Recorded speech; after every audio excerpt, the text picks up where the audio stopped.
ఈరోజు ఇక్కడ ముఖ్య ఉద్దేశం ప్రెస్ మీట్ పెట్టడం ముఖ్య ఉద్దేశం రాబోయే రోజుల్లో మా జాతీయ సమాజం పార్టీ తరపున కర్నూలులో ఎమ్మెల్యేగా కంటెస్ట్ చేయాలనే ఆలోచనతో ఇక్కడ మీ ముందుకు రావడం జరిగింది.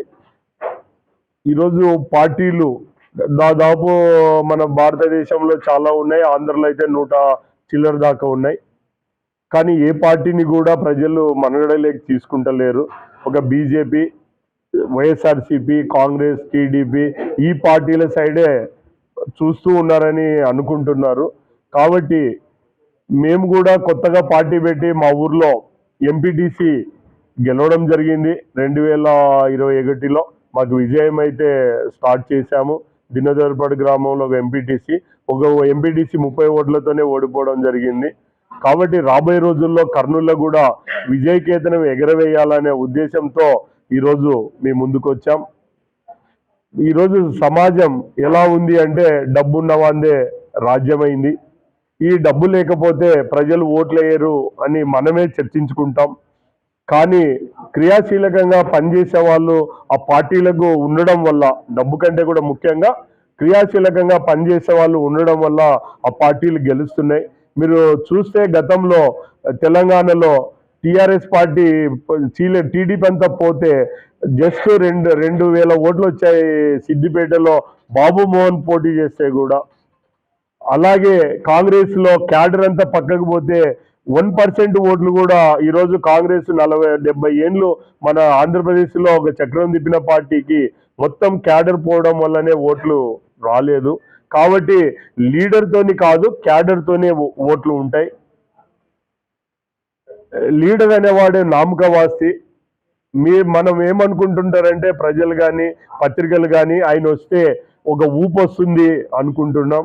కానీ డబ్బు వస్తే కొంత గుంపు జమ చేరడానికి ఉపయోగపడుతుంది తప్ప ప్రజలు ఓట్లు వేయరు. కాబట్టి క్యాడర్ను మనం నిర్మాణం చేసిన రోజు ఖచ్చితంగా గెలుస్తాం. రాబోయే రోజుల్లో ఈ పార్టీలన్నీ పనిచేయడానికి వనరులు లేకపోవడం వల్ల గెలవలేకపోతున్నారు. ఈరోజు చూశారు, ఆంధ్రప్రదేశ్ అయితేమి జగన్మోహన్ రెడ్డి ఫుల్ క్యాడర్ రాకపోతే 2014లో గెలవలేకపోయాడు. చంద్రబాబు నాయుడు క్యాడర్ ఉండడం వల్ల గెలవగలిగాడు. అదే క్యాడర్ కంప్లీట్ 2019లో షిఫ్ట్ కావడం వల్ల గాలి అనుకుంటున్నాం. వ్యతిరేకతతోనే గెలుస్తున్నారు తప్ప ఎవడు చేసింది కాదు. ప్రజా వ్యతిరేకత వాళ్ళిద్దరూ, చంద్రబాబు నాయుడు, రాజశేఖర రెడ్డి ఒక నిర్మాణంలోకి వచ్చారు.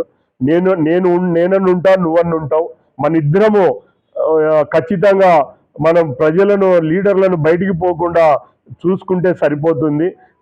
ఈరోజు ఒక ఎమ్మెల్యే పక్కకు పోతే ఆ పార్టీ వాడన్నా ఈ పార్టీ వాడన్నా టికెట్ ఇస్తారు. ఎందుకు ఇస్తారంటే మళ్ళీ ఆ లీడర్ బయటికి పోతే అక్కడ మళ్ళీ నిర్మాణం అవుతే ఇంకో కొత్త పార్టీ అవుతుంది. కాబట్టి నువ్వు అకామిడేట్ నువ్వు చెయ్యండి.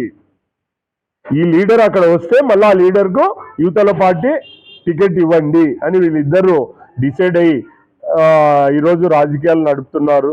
మనమేమనుకుంటున్నామంటే ఈయన గెలుస్తాడని కాదు, బయటికి పోతే అక్కడ పార్టీ ఎస్టాబ్లిష్మెంట్ అవుతే ఈ 2 పార్టీలు ఓడిపోతాయనే ఉద్దేశంతోనే లీడర్ని కూడా బయటికి పోకుండా చూసుకుంటున్నారు.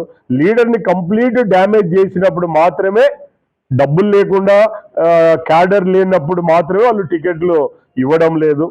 కాబట్టి ఈ 2 పార్టీలు కూడా ప్రజల కంటే కూడా లీడర్ మీదనే బేస్ అయి, డబ్బు మీదనే బేస్ అయి ఈరోజు నడుపుతున్నారు.